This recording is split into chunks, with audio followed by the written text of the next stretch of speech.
So these guys want to talk about J.K. Rowling? Is that so? What's going on with that? What do you want to know?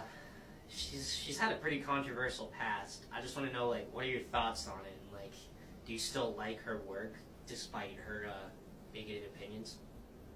So let's get specific, though. Let's define bigoted opinions. What opinions are bigoted?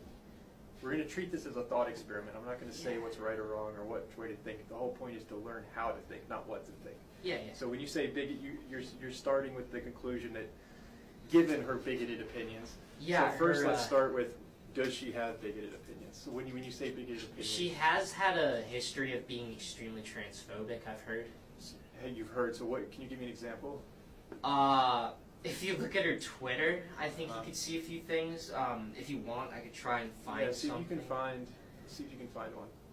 So, one of these tweets that she came out with in 2019, she said, "Dress however you please, call yourself whatever you like, sleep with any consenting adult who will have you live your best life in peace and security, but force women out of their jobs for stating that sex is real." So you find that bigoted? What do you find about it was in there? It was deemed transphobic. I myself. Do you find that transphobic yourself?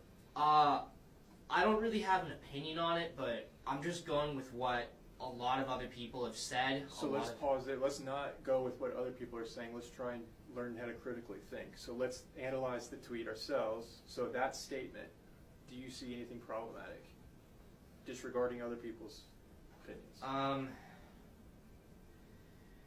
She did try and pin some things on a specific group of people. Where does she do that? Can you read that? But force women out of their jobs for stating that sex is real. So when I hear that, I'm interpreting that as meaning, if a woman says that, saying that there's a difference between men and female, and then being attacked as transphobic, I think that's what she's saying by attacking someone for stating that sex is real. That is exactly what she's saying. Is that transphobic to you? So, to me, no. Stating that sex is real is not transphobic. It's just a fact of life. It exists. So is there anything you disagree with in that tweet? In that tweet, I can't really see anything that I myself disagree with. Do you think it's fair that that she's being attacked by a large group of people and people are calling her, like you said at the beginning of this conversation, you said, given the fact that J.K. Rowling is transphobic, how do you feel about Harry Potter? Now, retroactively looking at that statement, do you think that was the best way to phrase? No, I feel like an idiot now. It's okay though, but this is why we do this, to learn how to think.